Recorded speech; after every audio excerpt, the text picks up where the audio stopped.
पाकिस्तान बौखला गया है। बौखलाए पाकिस्तान ने भी ईरान पर बमबारी कर दी। ईरान और पाकिस्तान के एक दूसरे पर हमलों से न सिर्फ दोनों देशों के बीच तनाव बढ़ा है, बल्कि पूरे दक्षिण एशियाई क्षेत्र में गहमागहमी बढ़ गई है। ईरान ने हमला क्यों किया और इस पर पाकिस्तान के काउंटर अटैक का क्या मतलब है, ये जानने की कोशिश करेंगे। लेकिन इससे पहले जानेंगे कि दुनिया के देशों का इस पर क्या कहना है। नमस्कार, मैं हूं अदिति शाह और आप देख रहे हैं न्यूज नेशन डिजिटल। सबसे पहले बात करते हैं भारत की। ईरान की ओर से पाकिस्तान पर मंगलवार को हुए हमले को भारत की ओर से प्रतिक्रिया दी गई। भारत के विदेश मंत्रालय ने कहा कि ये ईरान और पाकिस्तान के बीच का आपसी मसला है। जहां तक भारत की बात है, हम आतंकवाद को लेकर जीरो टॉलरेंस की नीति रखते हैं। हमारा मानना है कि कोई देश अपनी आत्मरक्षा के लिए ऐसे कदम उठा सकता है। वहीं पाकिस्तान के करीबी चीन ने भी दोनों देशों के बीच तनाव को लेकर प्रतिक्रिया दी है। चीन ने कहा है कि दोनों देशों को संयम बरतना चाहिए। ईरान और पाकिस्तान के इस विवाद पर अमेरिका ने निंदा की है। अमेरिकी विदेश मंत्रालय ने कहा है कि हम इन हमलों की निंदा करते हैं। हमने देखा कि ईरान ने पिछले कुछ दिनों में अपने 3 पड़ोसियों की संप्रभु सीमाओं का उल्लंघन किया है।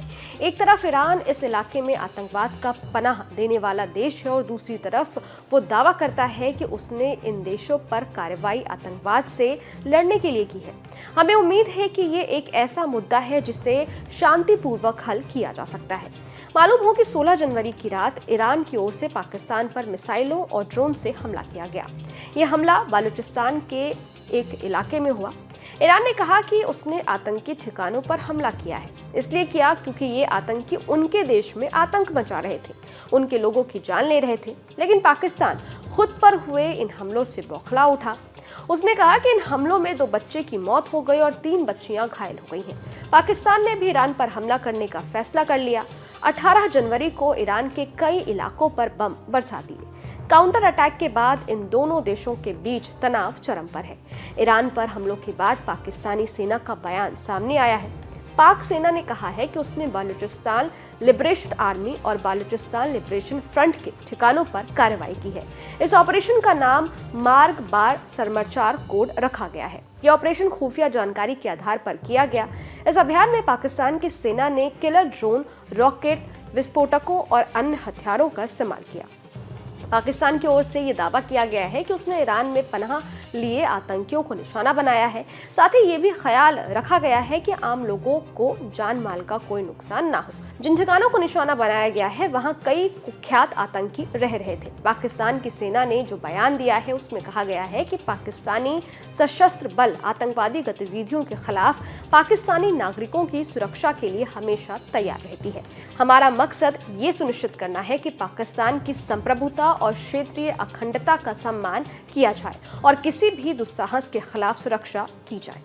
इस पूरे मामले में बलूचिस्तान के चरमपंथी संगठन बलूचिस्तान लिबरेशन आर्मी की प्रतिक्रिया भी सामने आई। बीबीसी की एक रिपोर्ट के मुताबिक बीएलए प्रवक्ता आजाद बलोच ने कहा है कि ईरान के कब्जे वाले इलाके में बीएलए नहीं है। वहां पाकिस्तान ने आम नागरिकों पर हमला किया है। बीएलए पाकिस्तान के किए दावों को खारिज करती है। पाकिस्तान ने मासूम बलूचों को शहीद किया है। बीएलए स्पष्ट करना चाहता है कि पाकिस्तान और ईरान दोनों ने ही बलूच जमीन पर कब्जा किया है। बीएलए इनमें से किसी एक से मदद लेकर दूसरे से नहीं लड़ेगा। ईरान की सरकारी मीडिया इरना के मुताबिक पाकिस्तान ने जो हमला किया है उसमें 9 लोगों की मौत हुई है, लेकिन ये लोग ईरान के नागरिक नहीं थे। ईरान के गृह मंत्री अहमद वाहिदी की ओर से बताया गया है कि पाकिस्तानी हमले में 3 महिलाएं, 4 बच्चे और 2 पुरुष इन हमलों में मारे गए हैं। ईरान की सीमा से करीब 3 से 4 किलोमीटर दूर ये हमले हुए हैं। पाकिस्तान ने ईरान के सिस्तान और बलूचिस्तान में आतंकियों को निशाना बनाने का दावा किया है। पाकिस्तानी विदेश मंत्रालय ने कहा है कि जिन लोगों पर हमला किया गया है वो पाकिस्तान में खून खराबा करने वाले आतंकी थे। इन आतंकियों ने ईरान की उन जगहों पर पनाह ली हुई थी जहां किसी का नियंत्रण नहीं है। पाकिस्तान ने दावा किया है कि उसके हमलों में कई आतंकी मारे गए हैं। खैर, दुनिया रूस, यूक्रेन और इजराइल हमास के युद्ध के परिणाम को झेल रही है। अगर ईरान पाकिस्तान के बीच जंग शुरू होती है तो नतीजा बहुत ही बुरा हो सकता है। आपको क्या लगता है? कमेंट बॉक्स में जरूर बताइए।